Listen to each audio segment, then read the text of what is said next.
Islamic banking سود ہے، یعنی بہت سے لوگوں کی نظر میں جب تک ان کو خود بینک میں جاب نہ ملے.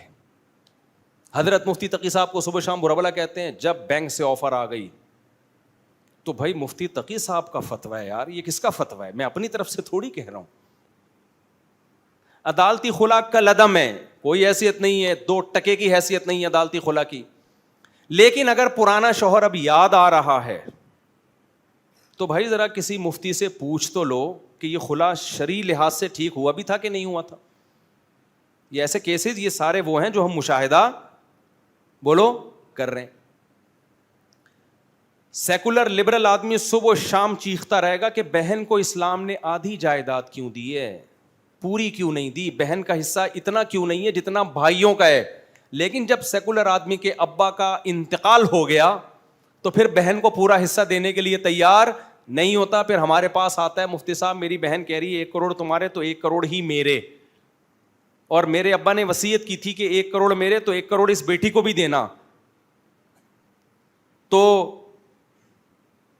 وہ بہن مطالبہ کر رہی ہے بھائی سے نا کہ ابا نے لکھ کے دیا اس ٹائم پیپر پہ کہ دیکھو تمہارے 1 کروڑ تو 1 کروڑ اس کے بھی ہیں.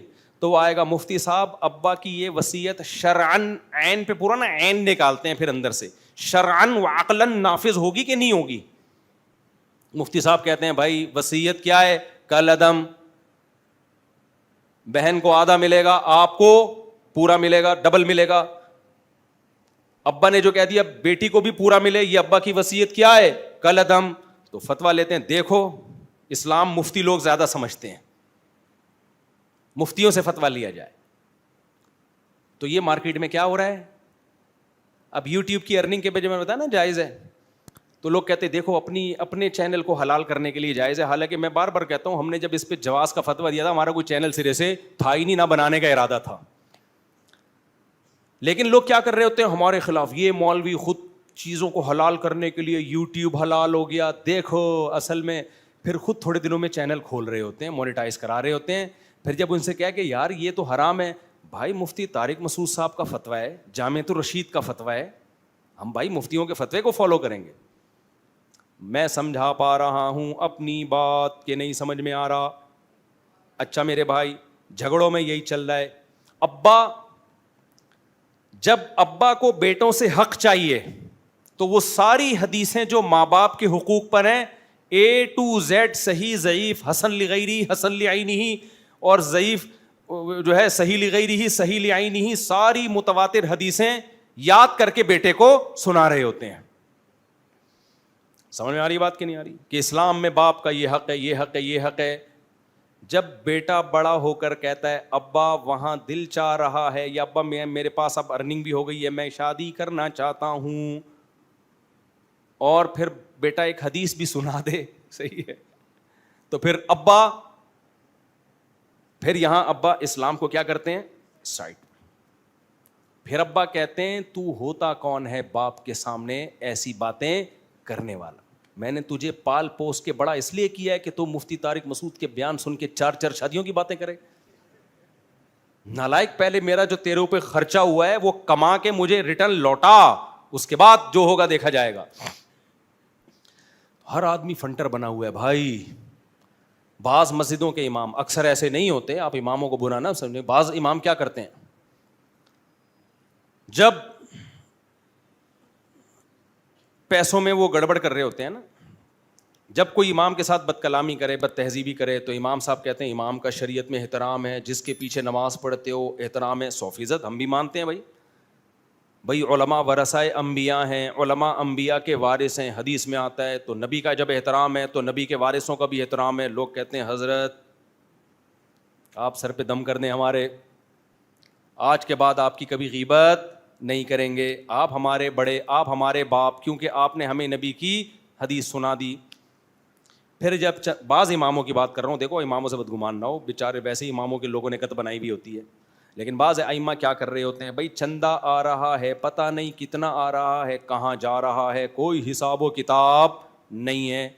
پھر جب آپ ان سے پوچھتے ہیں امام صاحب آپ ڈائریکٹ چندہ لے کے رسید کیوں نہیں کٹوا رہے، آپ اس کا حساب کیوں نہیں دے رہے، سورہ بقرہ کی اتنی لمبی آیت ہے کہ آپس کے معاملات لکھت پڑھت کے بغیر اور گواہوں کے بغیر مت کیا کرو تاکہ بدگمانی کا موقع نہ ملے.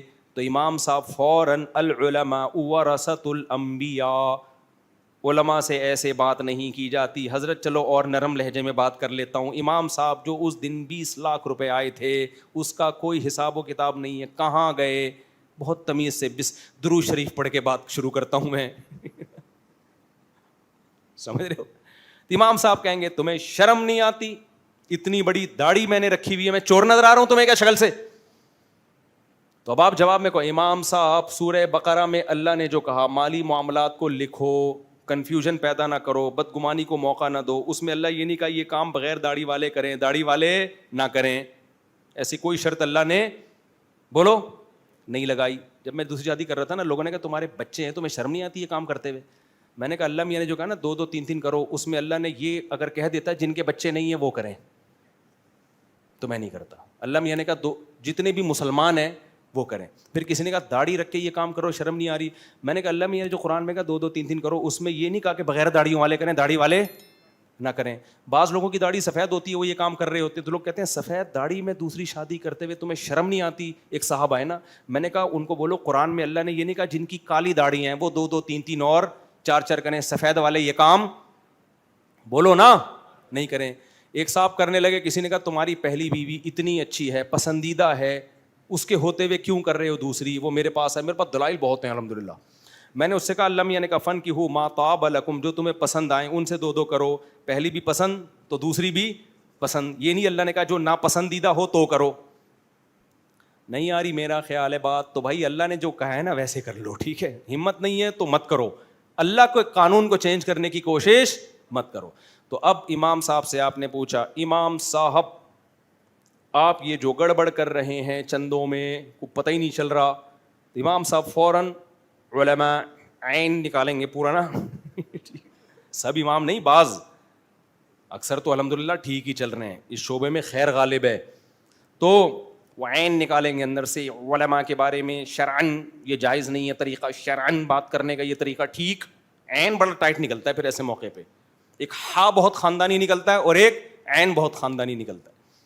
تو آپ بولو بھائی سورہ بقرہ کی آیتیں ہم نے آپ سے ہی سنی ہیں کہ مالی معاملات میں کلیئر ہونا چاہیے انسان. تو بس ہر آدمی کا اسلام اپنی مرضی کا ہے. اسی کو قرآن نے کہا کہ تم نے ایسے لوگ تو دیکھے ہوں گے جو بتوں کی عبادت کرتے ہیں، جو عیسیٰ ابن مریم کی عبادت کرتے ہیں، جو مزاروں کو سجدہ کرتے ہیں. ایسے بھی بہت لوگ ہیں جن کا خدا ان کی خواہشات، ان کی خواہش جب کسی چیز کو حلال کہہ دے تو وہ حلال، جب کسی چیز کو حرام کہہ دے تو وہ حرام. تو بھائی ہم نے اپنی خواہشات کو معبود نہیں بنانا. ہمارا معبود کون ہے؟ اللہ. اللہ سے پوچھیں گے کیا لیگل اور کیا اللیگل.